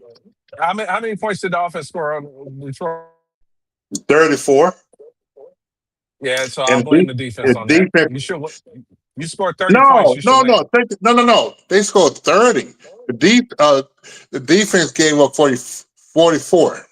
Yeah, so I put that on the defense because if you score 30 points in this league, you should win. But the deal was they kicked a lot of field goals as well. Yeah, but even then, if you can get the ball within your kicker's range and put up 30 points, you should win the game. The defense should not allow 30 points. Yep, that's true. That should be enough points to win a game. Oh yeah, Packers 40-40 tie. Yeah, I'll put that on there. So that's 3 games right there. Panthers, Packers, Lions. Carolina, yeah, Panthers, yeah, because they gave up points. They damn near they could have lost a damn game against the Jets too. What was the Jets score? I think they won by 14 points or 17 points, but I don't know. it was towards the end though. don't know if that's clear. But I'm just saying, like, we came up out of the, as shitty as this defense was, you can only, like I said, I'm not seeing the scores and everything right now, but you can only, out of 17 games, you can only pick out 3 games where the defense played so bad the offense couldn't score enough. Mhm. So if you give them 3 more games, I don't know if that's enough to overtake Philly. Nah, I ain't gonna overtake Philly. And really, the only thing about that Philly game, Philly, they got full of themselves. And they thought that 21-0 or 21-3. Yeah, they thought they had it. So yeah. And against the game against the Chiefs, that was a A bad Chiefs. turnover. Yeah, and they were a turnover away from that one, not even winning that one. Yeah, it sure was. Thanks. Both games that had late game turnovers that went in their favor. Yep. So I just when I'm looking at it, I'm like, I don't, as bad as you got, I admit, 32nd ranked defense, horrible. But if you can only point out 3 games where your defense couldn't step up for a good offense, that means that your offense played bad in a lot of games. Yep. Scoring 17 points is not going to win you many games. And you need a shutdown defense to keep a team under 17 points. In today's NFL, keeping a team under 17 points is hard. Yep. You know what? That's why. I know it's crazy, but I got, before the playoffs started, I had Houston going to the playoffs. I'm gonna go to the Super Bowl for AFC because of their defense. That defense is good enough to carry CJ Stroud. It can. CJ Stroud need to get out his own damn way. And I think he had the jitters and the nerves, and they had a different center. People don't realize that center, it was not their starting center. So their communication and everything with the snap and stuff was off. Yeah. I don't know what the fuck they practiced all week, but they were on the road, and that hurts. When you're on the road, that noise, it fucks up the snap count, especially when you ain't got that chemistry with your center. And I don't know if they were doing, I got to watch the game back. They should have been doing silent snaps. You should have been using the guard to pat him on his ass or tap him on his helmet or shoulder or whatever for the snap count instead of CJ Stroud back there. And CJ shouldn't have been trying to do all that fucking adjustment shit either. Yep. Like he was literally trying to hot route and all of that shit. And it's like, it's too loud. You're on the road or whatever. Like, you can't be doing all that shit. And you know what? They said at halftime, the defensive players, they were trying to tell the coach, bench him, bench CJ. Oh, I don't blame them. It was bad, but that defense held it down. Yep. But man, you know what? It did. Cause see, I'm gonna have to do another show to bring up the best defensive line that's been in the playoffs over the past several years. The best defensive line in the playoffs. Yeah, they made it to the Super Bowl or to the conference championship game. It's the Eagles last year. Man, what about? An easy one. I'm talking about well, man, I still can't get that team credit. Fuck them. The Eagles? I know they got the Bama boys.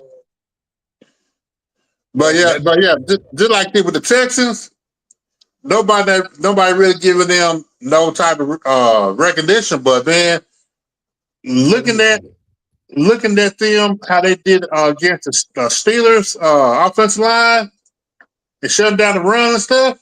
Yeah, but the Steelers offensive line isn't that good. Yeah, but they kind of remind me of the '99 Buccaneers. Man, that's a big statement, bro. Yeah, man, that's a big statement. Yeah, I look at. I mean, Kansas City had a decent defensive line. They showed it with Chris Jones. Yeah, I forget who was playing next to him in the second Super Bowl. Yep. Was it the second the Super Bowl when they beat Brady? I think that was the second one. Yeah. Yeah, they beat the hell out of Brady, man. And then you remember when Brady was at the with the Buccaneers and they Yeah. played against the Chiefs, the defensive line and linebackers that Yeah, won the game for that them. defensive line was good too. Yeah, that's Yeah. true. That is true. So when I was saying all that, that's why I've been harping on the Cowboys. Fix your interior line and get to like you said, one dog defensive end and another one that can stop the run, but solid enough to go after the pass rusher too. That he Yeah. won't be beat. Yeah. Hey, yo, the sad part is, man, I've been watching. I've been listening back some of the old streams, and Nate Dogg's been also watching some back, sending me links and stuff to catch some clips here and there. But I watched back, and Fifth asked the question on Freaky Friday a long time ago. He said, "Is DeMarcus Lawrence washed up?" And everybody on the panel said, "Yeah." I know I did too. Everybody on the panel said, "Yeah," and it was like, and that man went up to Seattle and balled out this year, man. And Is he? it's so disappointing, man. Is he an All Pro too? I don't know. I didn't follow all of them. Because I know he made the Pro Bowl.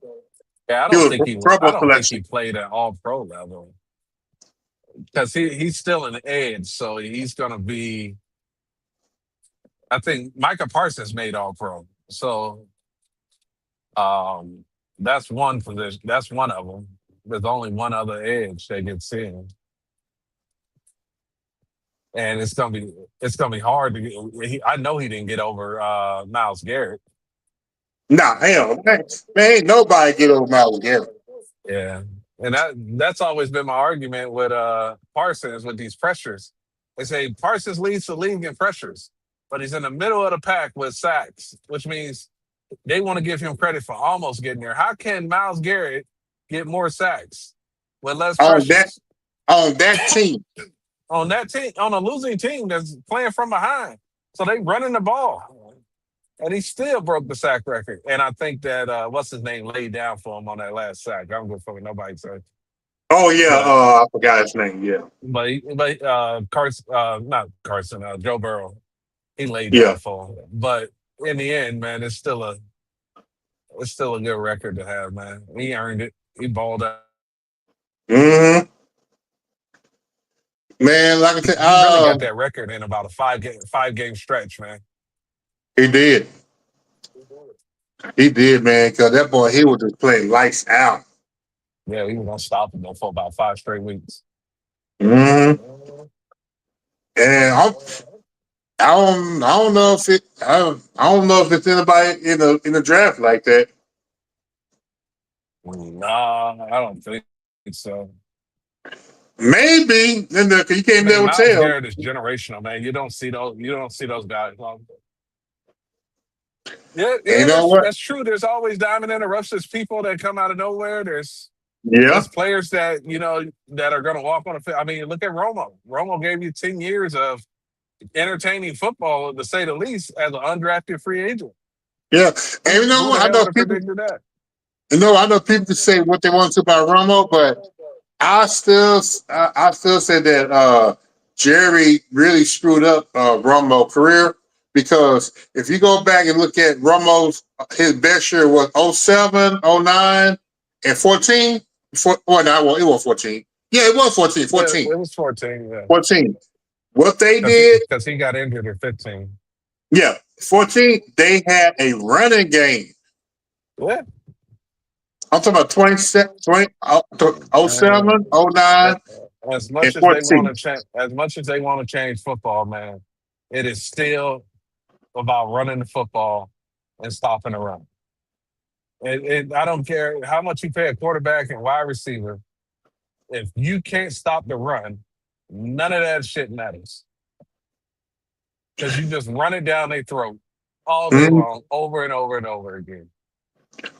Nate Dogg said, remember when they said Parson was better than Gary? Yeah, I remember that debate. Hey, we were like, hell no. And I remember when I tried to tell people about Brian Burns, man, on the Giants, and people was like, "Nah, he ain't. Brian Burns ain't better than Parsons."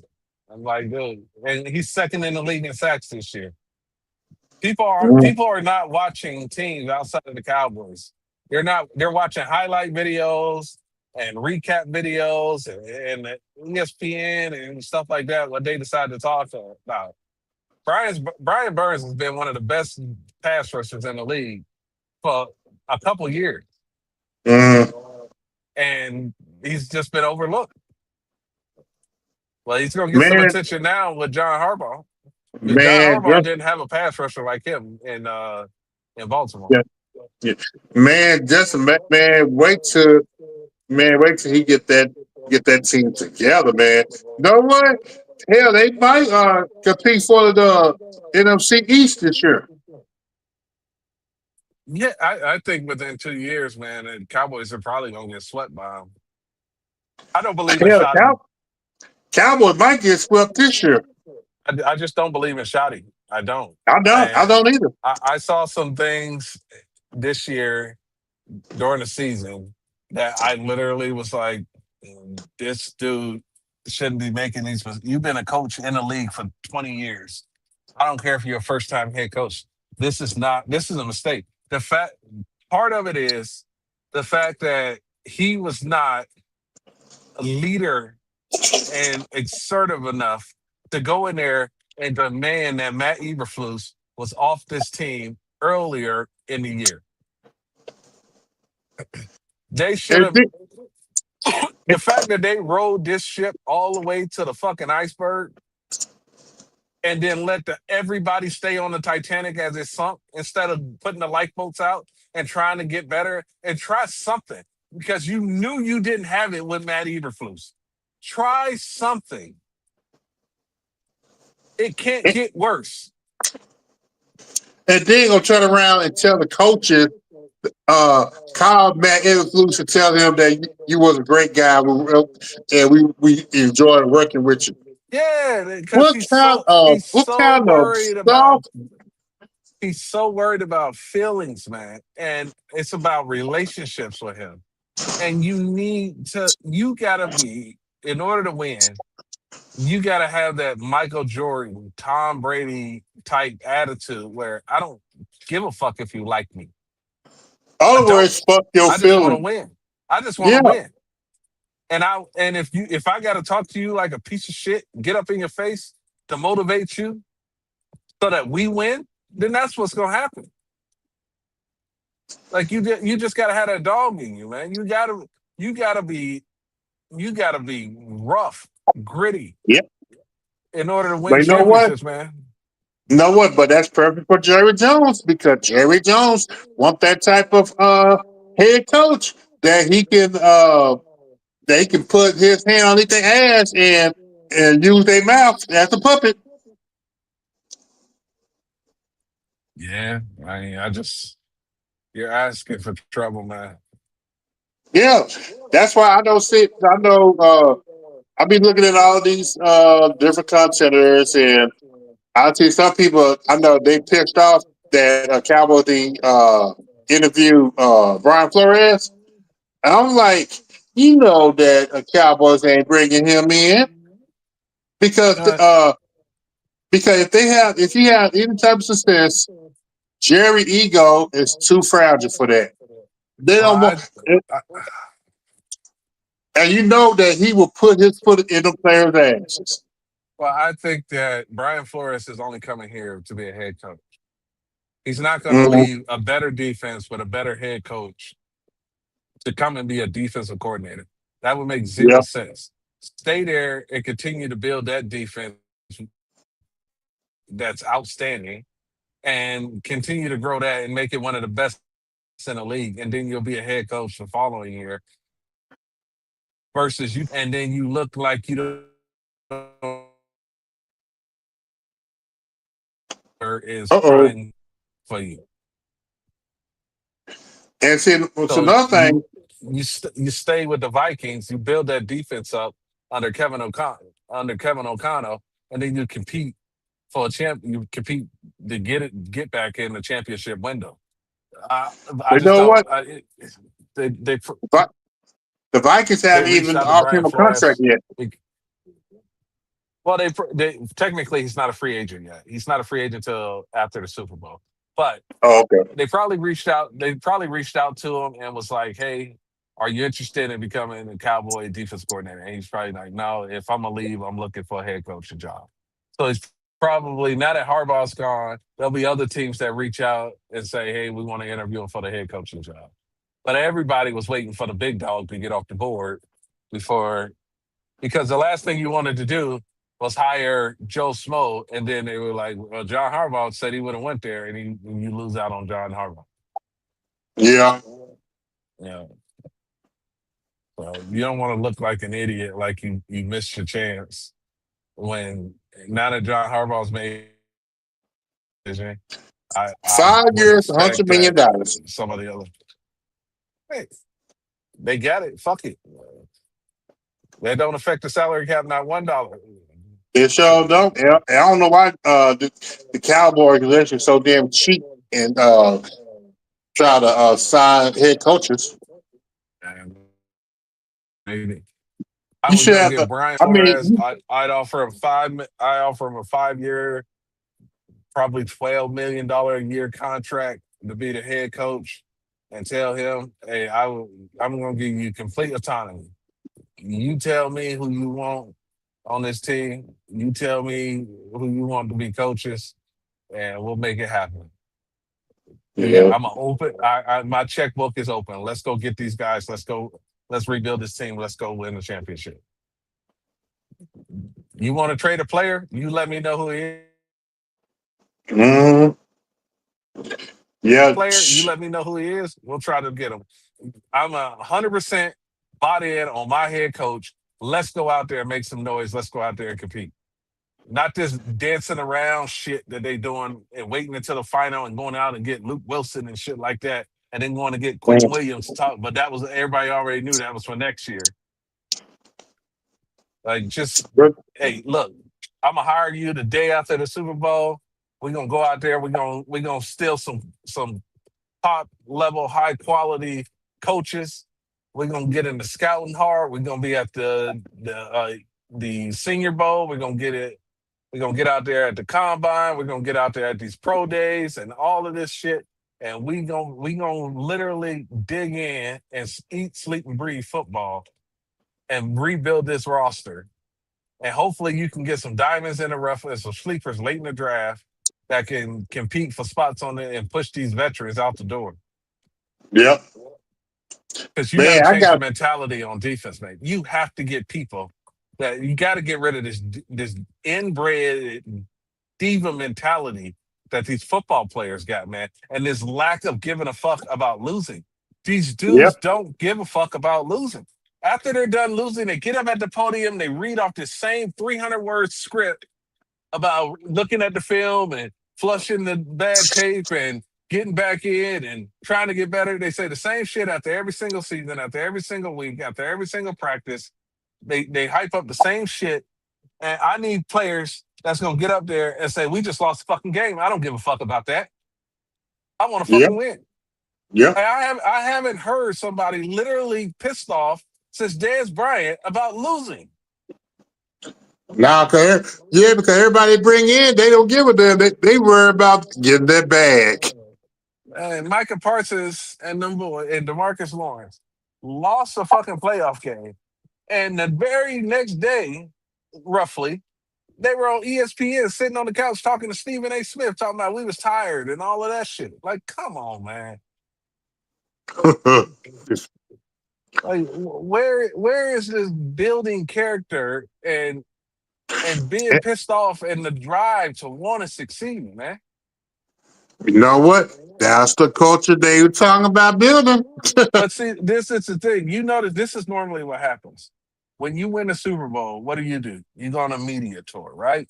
You go Yep. on late night TV, you go on ESPN. Hey man, how does it feel to be a Super Bowl champion? What was the locker room like? How are you guys gonna get back and refocus and and try to defend your title? They did that exact same shit with the Cowboys after a loss. The Cowboy Mm. players went on a media tour after a loss. The same shit that winners do. This is the problem with the Cowboys, man. They're treated like they won Like they something, and like they they haven't worth a won thing. nothing. They Yep. haven't won anything, man. Nothing. And until that changes, until that mentality changes, this team will win nothing. And Shotty is not the right head coach because we heard about pad level and all of this shit. I don't give a fuck what pad level you had on this defense. They were going to get their ass beat all season long because they fucking suck. Yep. But Yep. they want to come out and listen, man. You went through all off season, and then you get your ass beat in your first preseason game, and you talking about fucking pad level. What have y'all been working on? That's fundamental one-on-one football. Get lower than the guy in front of you.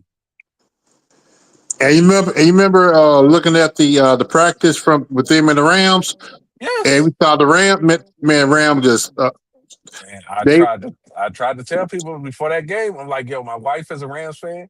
She was sending me clips of them getting dog walked all over that field. And we been sitting up there watching highlights of the Cowboys, George Pickens catching balls on the sideline. And turned out none of that shit was fucking happening. mm-mm. They getting their ass beat. And that same shit that happened in that first preseason game happened all season long. All season long. And then you know what? And then the Cowboys had a brief period where they fooled everybody. And then reality came back in. Yep. And everybody keep talking about the Cowboys got a 4,000 yard quarterback, 2,000 yard wide receiver, and a 1,000 yard running back. That don't mean nothing. It don't mean It was nothing. it, All right, it I'll was just park. Let's see this. I'm about to it don't pull up mean the nothing. Cowboy stats for. I'm gonna try to find it real quick. All The right. stats for 2024.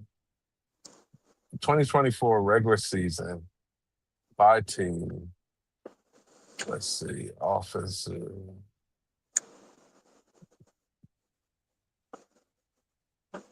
The Cowboys last year had 3,862 yards passing, 1,705 yards rushing. And this year, they had 1,000 more yards rushing and 400 more yards. No, 400 more yards rushing and 1,000 more passing. And they got the exact same fucking record. That's crazy. Well, okay. What was the defense ranked last year? The 24. Hold on. The defense in 2024 was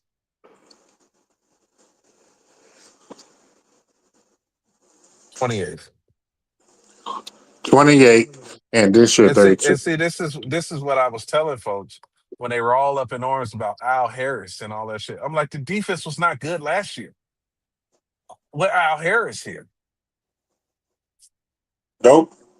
If you go by passing yards last year, Oh, Calvin gave up a lot of passing yards. they gave up 3,708 passing yards.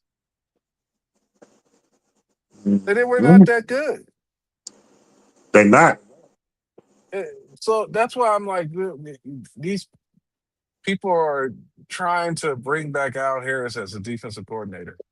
No. This is the same problem that they had with Chris Richard when they thought Chris Richard was a good defensive coordinator because he was the one on the sounds of the sideline, running up and down, telling everybody, one more interception out there, let me get the just stay focused and all of that stuff.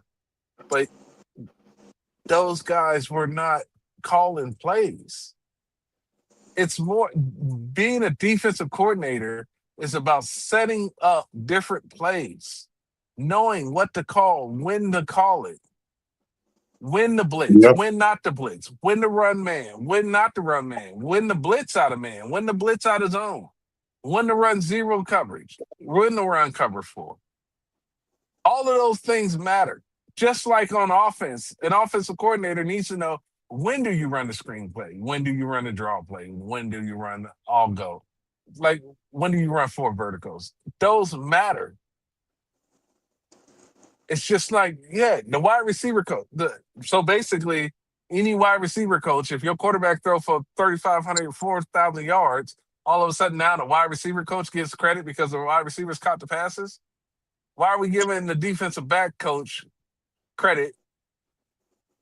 Is it the defensive coordinator calling the right defense, putting them in the right They play? have, put the players in the right position. Exactly. Because, like I said, without a good front 4, your back end ain't gonna do shit. And this is the perfect example. The Eagles are your perfect example. They lost their coordinators with the same fucking players, basically, and they looked like shit. The Yeah. coordinators change because it matters how plays are stacked up. And I said this earlier in the season with Shotty. There is no consistency from play to play, game to game, drive to drive. They don't run a play in the first quarter, see how the defense gives them a look, and then run that same play with a different route combination out of the same look. So if the defense is going to give you a look when you get in this formation, then run a different play out of that formation to beat that defense. And then when you get back in that defense later on, run a different play out of it once they change the way they play that formation. Those are the adjustments they're supposed to be making from drive to drive. All right, when we come out in 32 personnel, 31 personnel, 21 personnel, 12 personnel, whatever, this is the defense that they give us. All right, so let's run it. When we get out there, we're going to run 12 personnel, but this is the play we're going to run because this is the defense they're going to run. The head coaches, offensive coordinators, defensive coordinators, quarterbacks are supposed to study that and know that. The quarterback is supposed to get up to the line of scrimmage and say, I've seen this look before. I know this look. Let me change the play to this because it will beat that look. That's what a 10-year vet is supposed to be able to do. And he don't do that. He don't do that. But it's also incumbent on the offensive coordinator to see, all right, last time we were in 12 personnel out here, they gave us this look. So we're going to go 12 personnel, but we're going to run this play, hoping to get that same look. Now that's all the offensive coordinator can do. Once Dak Prescott gets that call and gets to the line, if it is not playing out as expected, then Dak Prescott is paid, and his job is to put that offense in the best possible situation for the defense that he sees. The offensive coordinator can only call the play hoping they get the look that they want. But he don't. I mean, man, it's the fact that it's the type of coaching that Jerry brings in. It was only since Jerry been on the Cowboys, only 2 head coaches, Jimmy and Parcells. Yeah. Everybody else, I know they want to say that McCarthy by him winning the Super Bowl, man, McCarthy was a yes man as well. Oh, yeah. McCarthy lied to get a job. So that tells you right there that he was just happy to be here. Mm-hmm. I don't want nobody who just happened to be here. I want somebody that's gonna come in and if they can't, it's first that they can't say they can't win the Super Bowl, then I don't want them here. Yeah. And I'm sick and tired of every time they hire a coach, they get his rah-rah speech and all this hopium shit that they try to sell people, talking about we're going to win so many games, people going to come for our coaches. And then in your very first season, you got to fire your defensive coordinator. Damn, man, that's still funny though. Talk about they gonna come. They come in here so fucking cocky. Dak Prescott, oh yeah, we're on the same level as the Eagles. You know what I mean? Dak Prescott telling it, "Oh, we'll see you in the NFC Championship game." They're so Or fucking cocky and arrogant, man. he'll say, "My play, you can't blame me for the season we had this year." Like he played well. He didn't play well, man. They got to get off this shit, man. He did not play that well. Go He look did. at Dak Prescott and where he scored his touchdowns and where his yards came from and who was the opponent on the other side of the field. And when you break that down, then go look at all the teams that made the playoffs and see what he did against them. Yep. 0 touchdowns against the Broncos. 0 touchdowns. Yep. The truth is deeper than just the surface, man. Mm-hmm. So say, man, I'm about to go and end this. It's been over 2 hours. Man, I appreciate it, man. Yeah, no Yeah, I might. problem, man. Yeah, probably. If I don't go live tomorrow, it's definitely gonna be Saturday. All right. Just Definitely shoot gonna. me a link. I got my kids got a birthday party at a go-kart place, so Uh, indoor oh, go-kart. So I don't know if I can go live if I'm inside, but if not, I'll okay. join up. Okay. Yeah. Yeah. I might start doing this every Thursday. All right, that sounds good. Yeah. If you aim for it around this time, then you'll be catching the Thursday night games next year. So Yep.